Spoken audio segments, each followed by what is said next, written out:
අයිබෝවන් BSA පාඩමේ තවත් එක වීඩියෝ එකක් මේක effort to fall කියන එක තමයි අද අපි කතා කරන්නේ bearish signal එකක්. ඒ කියන්නේ bearish signal එකක් කියන්නේ මේක බලන කට්ටිය දිගේ කලින් ඉඳන් බලන කට්ටිය දන්නෝ sell පැත්තට එන එකක්. bullish signal එකක් කියන්නේ buy පැත්තට යන එකක්. එතකොට මේක මාකට් එකේ ඉහළ ස්ථානයක ඉඳන් අපි බලන එකක් පහළට. උදාහරණයක් කිව්වොත් මොකක් හරි resistance line එකකට key level එකකට මාකට් එක ආවට පස්සේ තමයි මේ signal එක අපි බලන්නේ. එතකොට buying climax එකත් එහෙම අපි බැලුවා. upthrust එක අපි කරා, no demand buy එක අපි කරා, two bar reversal එක ගිය කලින් වීඩියෝ එකේ කරා. effort to fall අන්තිම එක මේකෙන් මේ කෑල්ල ඉවර වෙනවා. SOS එක signs of weakness කියන එක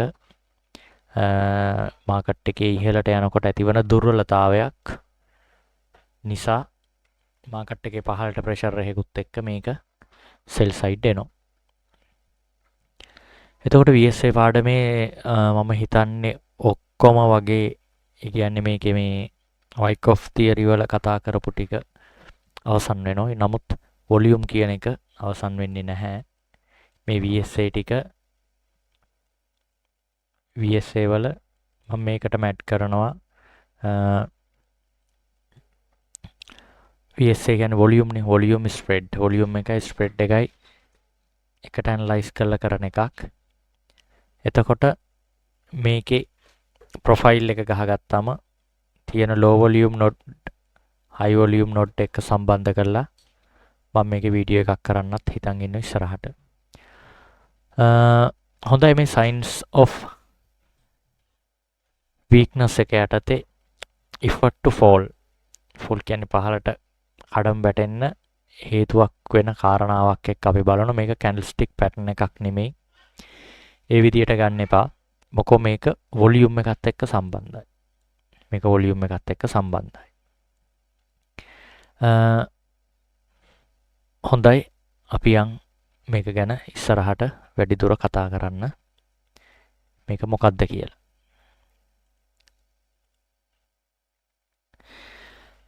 effort to fall signal එක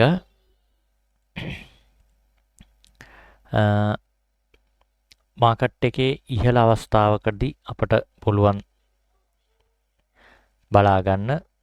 මෙතන බොහෝ විට කැන්ඩල් තුනක් අපි බලනවා. එහෙම තමයි මේකේ එක එක පොත්පත්වල විවිධ විදියට මේක සඳහන් වෙනවා. නමුත් මේකේ වැඩිපුරම සඳහන් වෙන විදිය තමයි මේක. ඒ කියන්නේ මේකේ බයස්ලත් ඇග්‍රසිව් විදියට මාකට් එකේ ඉන්නවා. මේකේ බයස්ලා ඇග්‍රසිව් විදියට ඉන්නවා. එතකොට මේකේ වොලියුම් එක අපි බලන්න ඕන. මම ඒක ඉස්සරහට උදාහරණ විදියට කියනවා. මේකත් හයි වොලියුම් එකක් තියෙනවා. මේකේ වොලියුම් එක වැඩි. මම ඒක අඳින්නම් වෙනම. මේ කැන්ඩල් එකේ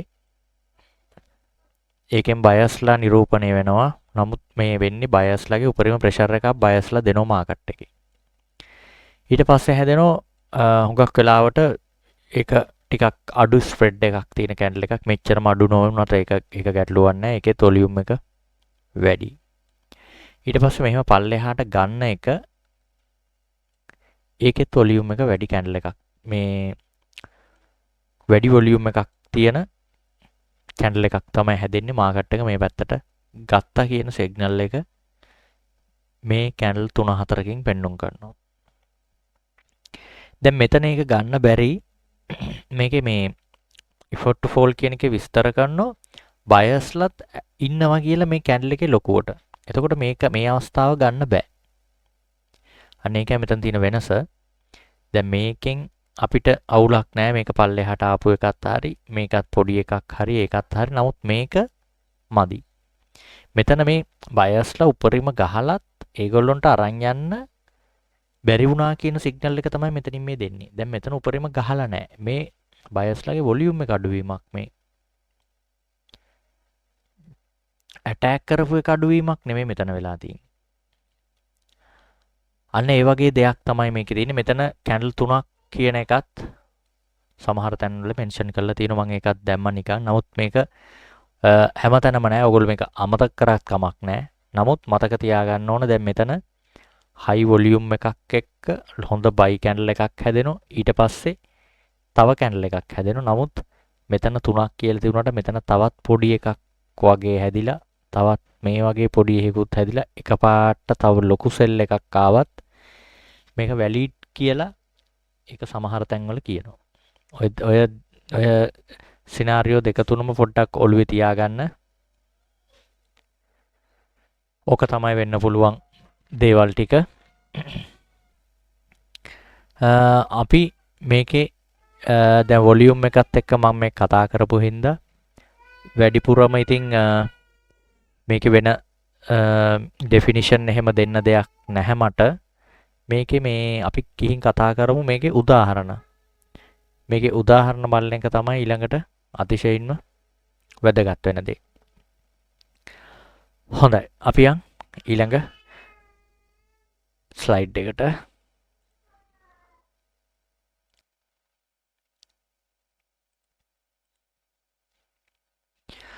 මෙතන ගෝල්ඩ් එකේ මම ඉන්නේ 1 minute chart එකේ. මාකට් එක මේ විදිහට buy movement එකක් අදිනවා. මෙහෙම ඇදලා මේ අවස්ථාවකට ඇවිත් තියෙනවා. මේක මම නිතරම කියනවා. මේක විතරක් තනියෙන් මෙහෙම තිබ්බට කවදාවත් මේ ට්‍රේඩ් එක ගන්න යන්න එපා.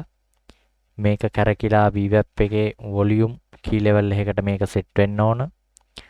එතකොට ඇබ්සෝප්ෂන් එකක් එක්සෝෂන් එකක් තියෙනවා නම් මාකට් එකේ ඒක බලන්න ඕන. මේක විතරක් තනියම බලන්න එපා. කැන්ඩල්ස්ටික් අර නිකන් එන්ගල්ෆ් වෙන වගේ ඒ වගේ එහෙම බලන්න එපා කියලා තමයි මම කියන්නේ.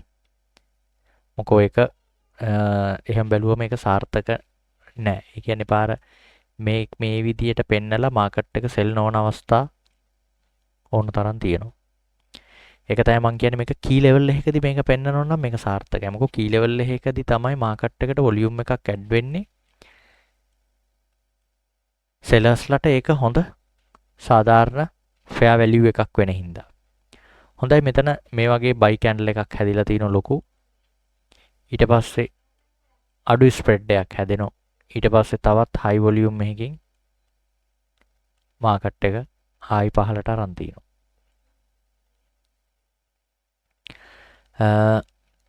ඉතින් මේකේ මේවල වොලියුම් එක හුඟක් හොඳයි. බයස්ලාගේ ලොකු ප්‍රෙෂර් එකක් තියෙනවා. මේකේ සාමාන්‍යයෙන් වෙන සිද්ධිය මේකේ වොලියුම් එකත් එක්ක පැහැදිලි කරලා කිව්වොත් ලොකු වොලියුම් එකකින්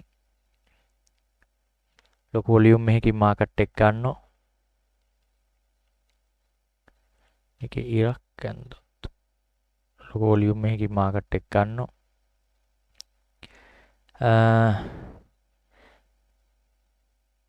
දැන් බලන්න මෙතන හයි වොලියුම් එකන්නේ. හයි වොලියුම් එකකින් ලොකු කැන්ඩල් එකක් ගහනවා. ඊට පස්සේ තවත් හයි වොලියුම් එකකින් ගහනවා. නමුත් මේ කැන්ඩල් එක ස්ප්‍රෙඩ් එක පොඩි. දැන් ලොකු එකකින් ගහලා ලොකු එකක් හැදුනා. ඒ වගේම ලොකු එකකින් ගහලා ඊටත් වඩා ලොකු එකකින් ගහලා පොඩියට හැදෙනවා. ඒකෙන් කියන්නේ මේ පැත්තෙන් සෙලර්ස්ලාගේ ප්‍රෙෂර් එකක් මේ තියෙන්නේ. ඊට පස්සේ තවත් හයි වොලියුම් එකකින් මාකට් එක සෙලර්ස්ලා ගන්නවා. එතකොට අර බයස්ලා ඇග්‍රෙසිව් වෙලා ගිහිපු එක නැති වෙලා සෙල් පැත්තට මාකට් එක shift වුණා කියන හැඟීම දැනීම මාකට් එකේ එනවා. මේක ප්‍රධාන කී ලෙවල් එකක තිබීම අනිවාර්යයි. කී ලෙවල් එකක් මෙහෙන් ගිහිල්ලා තිනවා. තව එකක් මෙහෙන් ගිහිල්ලා තිනවා. මැද්දට මේක අහුවෙච්ච වෙලාවක කවදාවත් එක් ගන්න එපා. ඇබ්සෝප්ෂන් එක්සෝෂන් බලන්න. ඒවත් එක්ක තමයි මේ වගේ ට්‍රේඩ් එකක් අපි ගන්නෙ.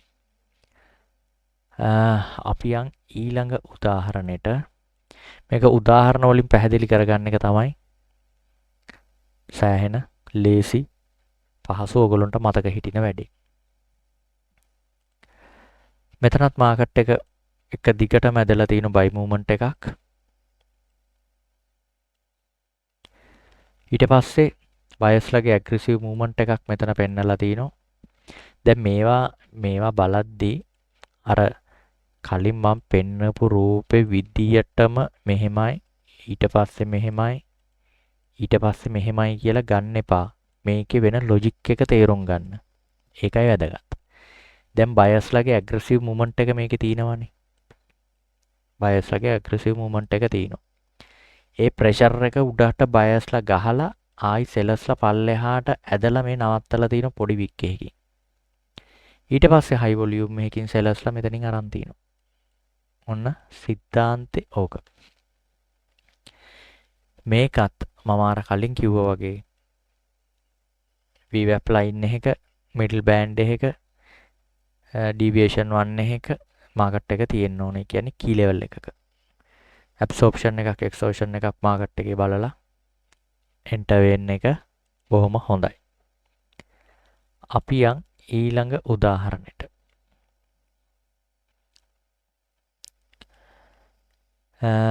මේකේ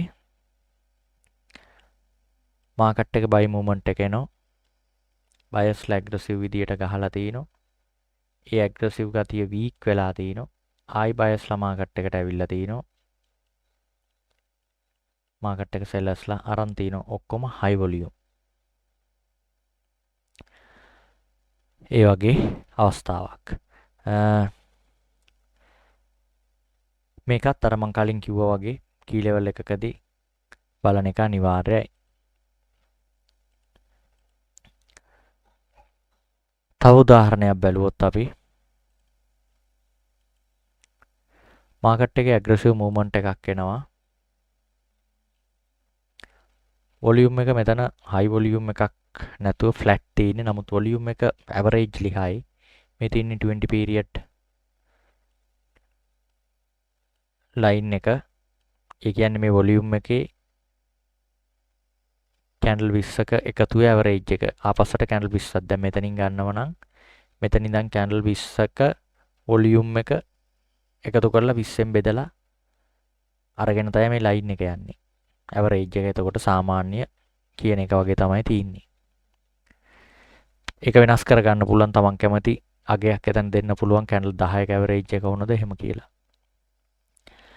බයස්ලාගේ ඇග්‍රෙසිව් මූවමන්ට් එක තියෙනවා.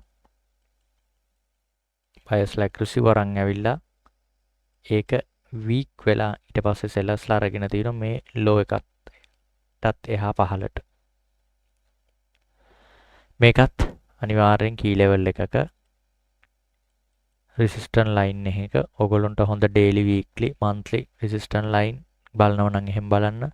නැත්තම් daily open එකට VWAP එක ගහගෙන volume weighted average ඒ කියන්නේ volume එකයි price එකයි එකට සම්බන්ධ වෙලා තියෙන එකේ volume එකේ weight එක අරන් තමයි මේක යන්නේ. මේවා මග නවතින්නේ නැහැ. මේවා leading indicators lagging indicator නෙමෙයි. මේක develop වෙවි යනවා. මාකට් එක මෙතනද තියෙන්නේ. මේ line එක මෙතන. මාකට් එක එනවා නම් මෙතනට මේ line එකත් මෙතනට එනවා. ඒ වගේ. එහෙම නැත්තම් ඕගොල්ලෝ මේ වගේ තැනක් බලනවා නම් මාකට් එකේ fixed range volume profile එක ගහගත්තම ඒ බලන සීසන් එකට මෙතන මේ වගේ තැනකින් කියන්නේ මේ වගේ තැනකින් මේක ගිහිල්ලා තියෙන්න ඕන POC එක point of control. ඒ කියන්නේ ඒක තමයි වැඩිපුරම කට්ටියක් ට්‍රේඩ් කරපු price එකක් කලින් දවසක හරි එහෙම. එහෙම නැත්නම් වැලිවේරියා high එක මේක ටච් වෙලා තියෙන්න ඕන. එහෙම නැත්නම් වැලිවේරියා low එක මාකට් එක ඇවිල්ලා වැදිලා ආපස්සට එන මූවමන්ට් එකක කොහොම හරි මේක කී ලෙවල් එකක තිබීම අත්‍යවශ්‍යයි. අපි ඊළඟ උදාහරණයට මේකෙත් බයස්ලාගේ ප්‍රෙෂර් එක හොඳටම තියෙනවා. වොලියුම් එක හයි. ඊට පස්සේ හැදිලා තියෙන ඩොජියක් මාකට් එකේ පහළට ප්‍රෙෂර් එකකුත් ලොකුවට පෙන්නලා තියෙනවා. ඊට පස්සේ මාකට් එක මේ දෙකම එන්ගල්ෆ් කරගෙන අරගෙන තියෙනවා මේ සෙල් කැන්ඩල් එකෙන්. ඊට පස්සේ මාකට් එක සෙල් වෙලා තියෙනවා. වොලියුම් එක හයි. මේකත් බලන්නේ අර වගේ කී ලෙවල් එකකදී විතරයි.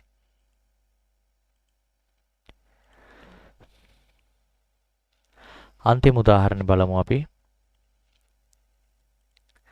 මාකට් එකේ බයස්ලාගේ ඇග්‍රෙසිව් මූව්මන්ට් එක ඇවිල්ලා තිනවා.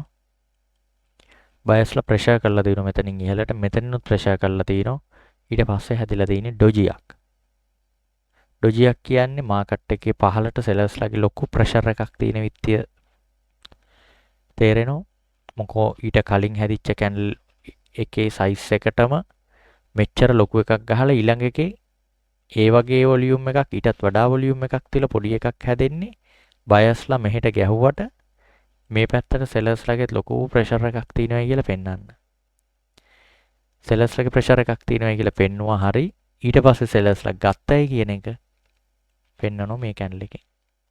මේ මාකට් එක යන්නේ බයස්ලාගේ සෙලර්ස්ලයි අතර ඔක්ෂන් එකක් වෙන්දේසියක්. ඒ වෙන්දේසියෙන් බයස්ලා දිනුවොත් මාකට් එක බයස්ලා අරන් යනවා. සෙලර්ස්ලා දිනුවොත් මාකට් එක සෙලර්ස්ලා පහළට අරන් යනවා. ඕක මාකට් එකේ හරියට බලා ගන්නකොට ට්‍රේඩ් කරන එක මාර ලේසි. ට්‍රේඩින් ලේසි නෑ. මාකට් එක අඳුනගත්තොත් ට්‍රේඩ් කරන එක පහසු වෙනවා. මේ ට්‍රේඩින් කියන එක ලේසි කියලා කවුරු හරි කියනවා නම් ඒක පට්ට බොරුවක්. මේක තමයි මේ ලෝකේ තියෙන අමාරුම සබ්ජෙක්ට් එක. ගේමක් ගහන්න අමාරුම එක. මේකේ කොච්චර දේවල් අපි ඉගෙන ගත්තත් ඒක ප්‍රායෝගිකව මාකට් එකේ ප්‍රැක්ටිකල් කරන්න ඕන. එතකොට තමයි මේකේ සාර්ථක වෙන්න පුළුවන්.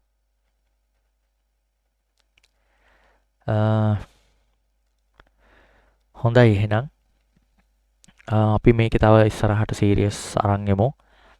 වොලියුම් එක සම්බන්ධ මොකෝ මේ මාකට් එකේ මම හැමනිතරම කියනවා මේ වොලියුම් එක තමයි මේ මාකට් එකේ හංගන්න බැරි එකම දේ. ලොකු ට්‍රේඩර්ස්ලාට හංගන්න බැරි එකම දේ මේ වොලියුම් එක. එකෙන් අපිට ලොකු ප්‍රයෝජනයක් ගන්න ඕනත් අපි ඒකෙන්. හොඳයි මේ මගේ අර මෙන්ටර්ෂිප් එක සම්බන්ධයෙන් කට්ටිය අහලා තියුණා. ඉතින් ඒකත් මේ වෙලාවේ මතක් කරනවා. ඒක මේ මාසේ 28 වෙනිදා තියෙනවා. ඒකේ අපි ඔප්ෂන් මාකට් තියරි, එතකොට key level, CDV, volume weighted average, price ගැන ඒවා කතා කරනවා. POC ගැන value area high low සම්බන්ධයෙන්, absorption exhaustion ඇති වෙන හැටි delta වල, footprint ගැන A to Z කතා කරනවා. මාකට් එකේ buy candle එකක් කොහොමද හැදෙන්නේ, sell candle එකක් කොහොමද හැදෙන්නේ. මාකට් මෙකනිසම් එක කියන්නේ මාරම complicated දෙයක්. ඒකෙන් අපිට පොඩි දෙයක් හරි කතා කරන්න පුළුවන්. දන්න පොඩි දෙයක්. ඒ පොඩි දේ කතා කරාම අපිට තේරෙනවා මේකේ මේ කොච්චර අමාරු complicated දෙයක්ද කියලා. මේකේ මාකට් මෙකනිසම් එක තේරුම් ගන්න එක, ඇල්ගොරිතම් ට්‍රේඩින් කියන එක ඒවා. ඉතින් ඒ දේවල් ටික ටික ඉගෙනගෙන මේක ගහන්න බැරි ගේමක් නෙමෙයි. හැමෝටම මේක පුළුවන්. ඒක හින්දා පොඩ දේවල් ඉගෙනගෙන ඉස්සරහට යන්න. මේක අද ට්‍රේඩ් කරන්න පටන් අරන් ලබන මාසෙන් ගොඩ යන්න පුළුවන් දෙයක් නෙමෙයි. මේක අමාරුයි. මේක ඉගෙන ගන්න ඕන මාකට් එකේ මොකද්ද වෙන්නේ කියලා. ඒක ට්‍රෙන්ඩ් ලයින් එකක් ගහලා මාකට් එක මෙතනට ඇවිල්ලා මෙහෙම යයි කියලා මාකට් එකේ කිව්වට ඒකේ ලොජික් එකක් නැහැ. ලොජික් එකක් නැහැ කියන්නේ මාකට් එකේ මේ ප්‍රයිස් එකට ආවම මේ ප්‍රයිස් එකේ ආයේ ප්‍රයිස් එකට එද්දි මේ මෙතන අරන් ගිහපු බයර්ස්ලා මෙතන ඉන්නවා. ඒගොල්ලෝ මේක අරන් යනවා. නමුත් ඒක තමයි ඒකේ ලොජික් එක. නමුත් හැම නිතරම මේක දැන් එහෙනම් මේ ට්‍රෙන්ඩ් ලයින් විතරක් ගහලා කට්ටියට මේක ලේසි වෙනවනේ. එහෙම වෙන්නේ නැහැ ඇත්තටම. මේක අමාරුයි. මේකේ වෙන්නේ මොකද්ද කියන එක ඉගෙන ගන්න ඕන. මෙතන මේ බයස්ලා ගත්තා නේද? බයස්ලා අරගෙන බයස්ලා ලොකු පිකප් එකකින් අරගෙන බයස්ලා යන්න try කරනවා. යන්න බැරි වෙනවා එකපාරක්. ආයි බයස්ලා අරගෙන ආයි යන්න හදනවා. ඒ පාර ෆේල් වෙනවා. කොහොම වුණත් මාකට් එකේ ගිහිපු පෙර දේවල් පෙන්නලා මේකුනේ මෙහෙම හින්දා මේකුනේ මෙහෙම හින්දා මේකුනේ මෙහෙම හින්දා කියලා පෙන්නන එක මම කියන්නේ වැඩක් නැහැ. මාකට් එකේ ගිහිපු දෙයක් ඕනම කන්සෙප්ට් එකකට දාලා පෙන්වන්න පුළුවන්. SMCද අරකද මේකද ඕන එකකට. වැඩ කරපු තැන් විතරයි පේන්නේ. වැරදිච්ච තැන් පේන්නේ නැහැ. මාකට් එකේ අතීතේ බලද්දි. ඒක හින්දා මේ දේවල් හරියට ඉගෙනගෙන ඒ සම්බන්ධයෙන් මැච් එකක් ගහන්න හැමෝටම පුළුවන් වෙන්න ඕන. ඔයගොල්ලන්ට ඒ සම්බන්ධයෙන් මොකක් හරි දෙයක් දැනගන්න ඕන නම් WhatsApp voice එකක් හරි මැසේජ් එකක් හරි දාලා තියන්න 076යි 03යි 11යි 03යි 7 කියන නම්බර් එකට. හොඳයි එහෙනම් අර කලින් කියන වගේම මේවා ඉගෙනගෙන හැමෝටම මගේ අර වීරයෝ වගේ ඉන්න කට්ටියක් මං කියනවා. ඉතින් ඒගොල්ලෝ වගේ වෙන්න කියලා ඔයගොල්ලොන්ට ෆැබි වැලන්ටිනි කෙනෙක්, ඇන්ඩ්‍රියල් සෙමිටන් කෙනෙක්, පැට්‍රික් නීල් කෙනෙක්, කුමාර් ෂොෆ් කෙනෙක් වෙන්න ඔයගොල්ලොන්ට හැකියාව ලැබෙන්න කියලා මෙතනදි ප්‍රාර්ථනා කරනවා. එහෙනම් අපි VSA සම්බන්ධ අලුත් පාඩමකින් ඊළඟට හම්බෙමු. එහෙනම් සියලුම දෙනාට ජය වේවා. ඕගොල්ලොන්ට අරකට අපි මේක VSA එක වුණාට මේ VSA එකේ තව පාඩමක් CDV කියලා එකක් ඇති. ඒ CDV කියලා එකෙන් දැන් ඔයගොල්ලොන්ට මේක කරද්දි key level ගැන එහෙම දැනගන්න අවශ්‍යතාවයක් තිබ්බොත් ඒ key level කොහොමද කියලා තියෙනවා ඒකේ. එතකොට මම හිතන්නේ වැඩි ඒකයි මේකයි සම්බන්ධයි ලින්ක් වෙනවා. ඒක කලින් කියන්න අමතක වුණා. හොඳයි එහෙනම්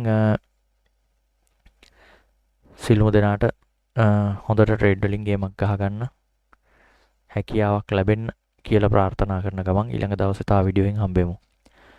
හොඳයි එහෙනම් ජය වේවා.